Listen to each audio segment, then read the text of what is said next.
Hello again. Today we're going to talk about Chapter 9 in Module 9.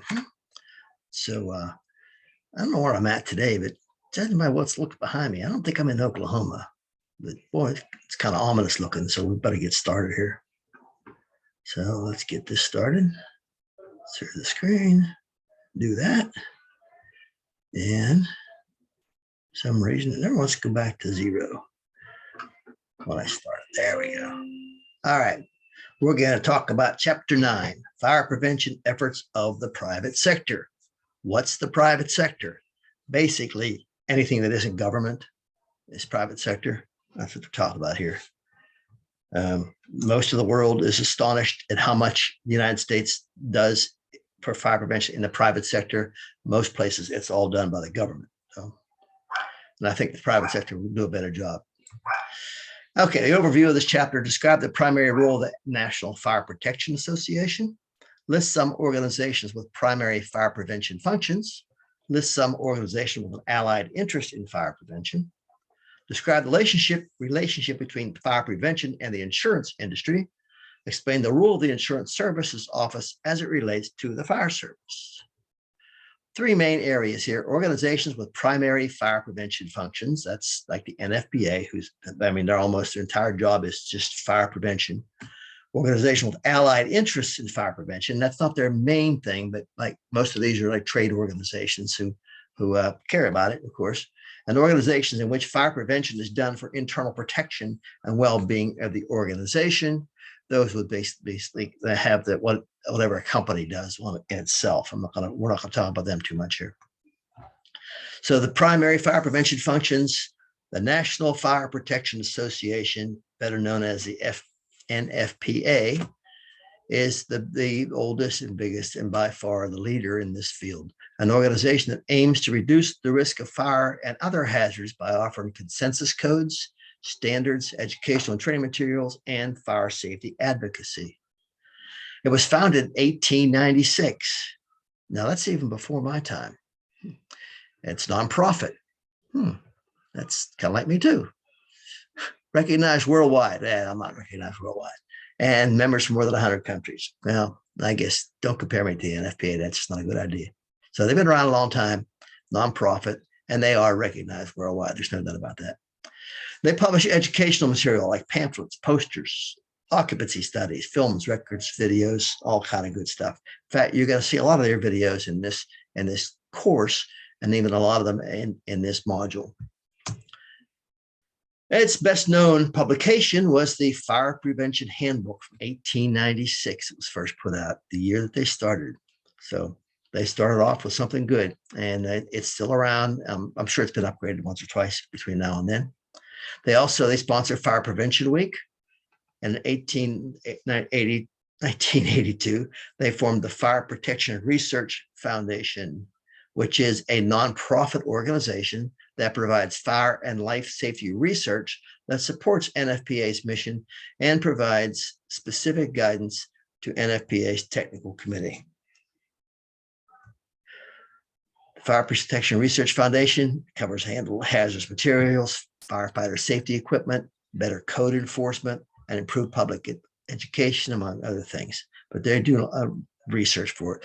And when a company gets big, they usually kind of break things up a little bit and have people specialize in things, and they specialize in research.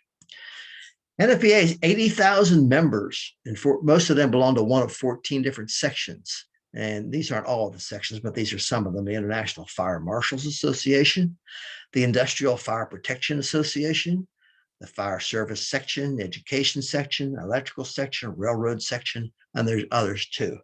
And every year at the annual meeting in NFPA, all the sections get together and do whatever they have to do. The International Association of Fire Chiefs, that's a worldwide organization, hence international, with a primary objective of leadership and advocacy that provides positions on key issues important to the fire service, and in particular, fire chiefs. Its fire and life safety section leads efforts in fire prevention and is active in codes and standards enforcement. The International Association of Arson Investigators. That's an organization whose primary objective is to improve the professional development of fire and explosion investigators through its availability as a global resource for investigation, technology, and resources. Martian investigators, so they got their own organization. Just about everybody has their own organization anymore. International Association of Firefighters, IAFF. That's an organized labor representative for the majority of the career firefighters in the United States and Canada, active in fire prevention through participation in standards development, code change, and fire and life safety forums.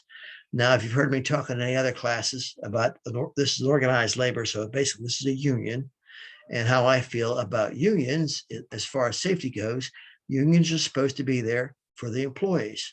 Well, that's the main part, the goal of the safety department too, to be there for the employees. So the unions should be acting in cohort with the safety department to make employees safe. They usually have. I've never had a pushback on a union about anything safety. They're usually pretty much behind it all the way. Congressional Fire Services Institute, an organization that provides a liaison between the Congressional Fire Caucus and the fire protection community. National Safety Council, an organization whose major impact is in the field of safety, including fire prevention as an overall safety objective. So they're mostly safety, but they also include fire safety. Society of Fire Protection Engineers, SFPE, a professional society representing those practicing in the field of fire protection engineering. And we know from the book that there's a lot of need for fire protection engineers. And that particular organization was established in 1950.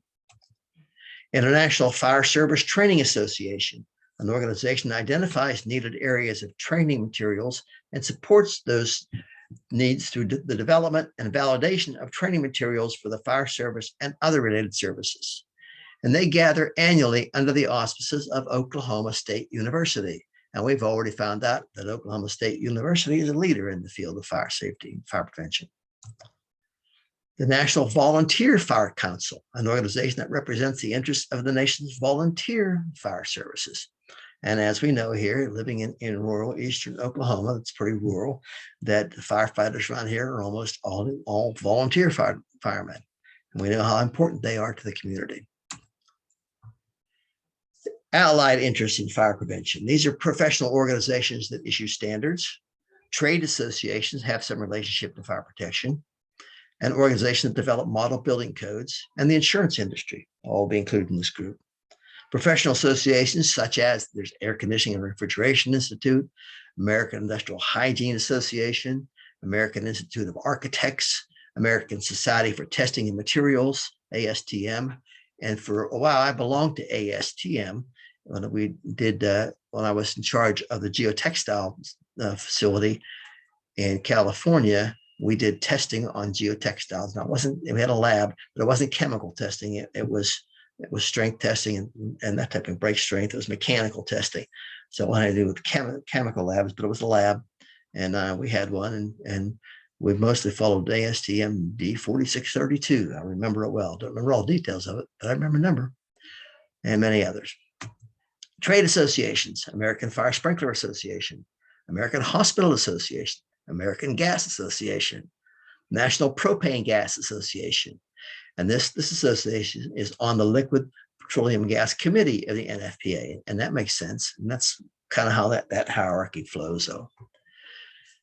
Now, this is also allied interest building codes. International Code Council has a major impact on construction related, not necessarily fire per se, but construction related. And we also, as we know through this course, that many, many building codes really have to do with fire safety. Insurance industry, FM Global Group, a significant leader in research to reduce property loss. This organization specializes in insuring major corporations' commercial property. And they are the outgrowth of Factory Mutual System. Those who've been around a while know what, say, Factory Mutual, and now it's just called FM. They're known for risk management and loss control service, and has the largest fire and natural hazards testing center in the world.